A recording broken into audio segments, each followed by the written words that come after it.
POOJA BALAKRISHNAN. My metric number is 286820. Hello, my name is PHILOMEENA Clement JEWANATHAN with the metric number 287323, and here we are from English Proficiency to Group AE. So our team is Nature. So let's go into the video.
Nature is an important and integral part of mankind.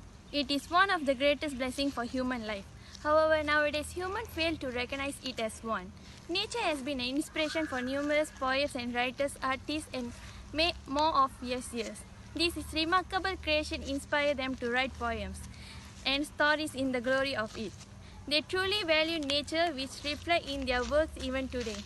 Essentially, nature is everything we were surrounded by like that. Like the water we drink, the air we breathe, the sun we saw, the birds we are here chirping, the moon we gaze at, and more. Above all, it is rich and vibrant and considered of both living and non-living things. Therefore, people the modern age should also learn something from people of yesteryears and start valuing nature before it gets too late. What is pollution? Pollution is the introduction of harmful materials into the environment. These harmful materials are called pollutants. Pollutants can be natural, such as volcanic ash. They can also be created by human activities such as trash or runoff produced by factories. Pollutants damage the quality of air, water, and land. In the pollution, the main cause of pollution is water pollution. Some polluted water looks muddy and smells bad and has garbage floating in it. Some polluted water looks clean but is filled with harmful chemicals you can't see or smell. Polluted water is unsafe for drinking and swimming. Some people who drink polluted water are exposed to hazardous chemicals that may take them sick years later. Others consume bacteria or other tiny aquatic organisms that cause diseases. Sometimes polluted water harm people indirectly. They get sick because the fish that live in polluted water are unsafe to eat. They have too many polluted in their flesh. There are some natural sources of water pollution.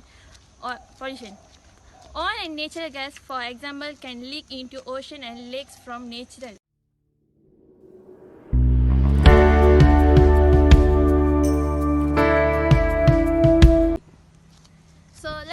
to our main topic, what happened to Kim Kim River. The 2019 Kim Kim River toxic pollution is a water pollution incident that occurred on 7 March 2019 caused by illegal chemical waste dumping at the Kim Kim River in Pasir Kudang of Johor in Malaysia. The illegal dumping released toxic fumes affecting 6,000 people and hospitalizing 2,775. Most of the victims were school students. 110 schools located near the river were subsequently closed.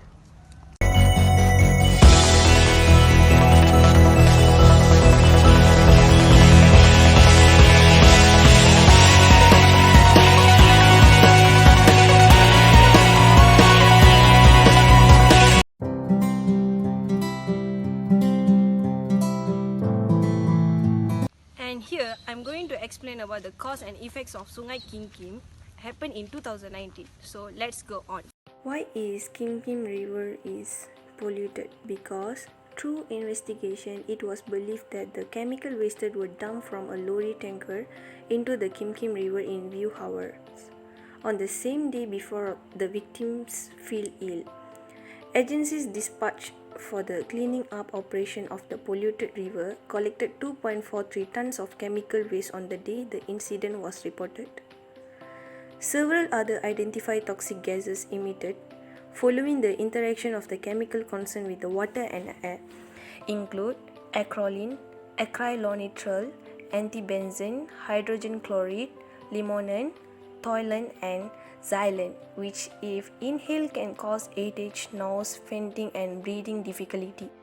And this issue proved by the residents in the Kampung Bukit Polai near Pasir Gudang in Johor Bahru claim that they are used to foul odor emanating from Sungai Kim Kim for more than 20 years, but it is the first time they are seeing the black coffee color river water. The biggest fallout that came from the Kim Kim River incident back in 2019 was various adverse health effects as it greatly influenced human quality of life. People were also forced to evacuate and leave their homes when the said disaster happened back then. After all, it was the largest chemical emergency outbreak recorded in the country. To clarify this issue, back on 7th March 2019, there were numerous reports of the people nearby Sekolah Kebangsaan and Sekolah Menengah Kebangsaan, Taman Pasir Puteh, Johor, fell ill. The report stated that the patient, mostly students from the said schools, suffer from eye irritation, chest pain, sore throat, coughing, fever and vomiting. These symptoms have actually shown the effects of water pollution on public health. This incident was followed by the second wave on 11th March 2019 and soon after the third one, 13 March 2019. It is said that the total affected count was 5,039. Individual cases and 111 schools were closed. The investigation by the authorities found many traces of illegal chemical waste dumping under a bridge in Kim Kim River, 1 kilometer upstream from Sekolah Kebangsaan Taman Pasir Puteh during the first wave. And here I'm going to conclude that water pollution stems from many sources and causes, only a few of which are discussed here. River and streams demonstrate some capacity to recover from the effects of certain pollutants, but lakes, bays, ponds, sluggish rivers and ocean have little resistance to the effects of the water pollution. We have a long history of introducing pollutants into aquatic environments and have had only partial success at repairing the damage that has already been done and curbing the activities that result in environmental degradation.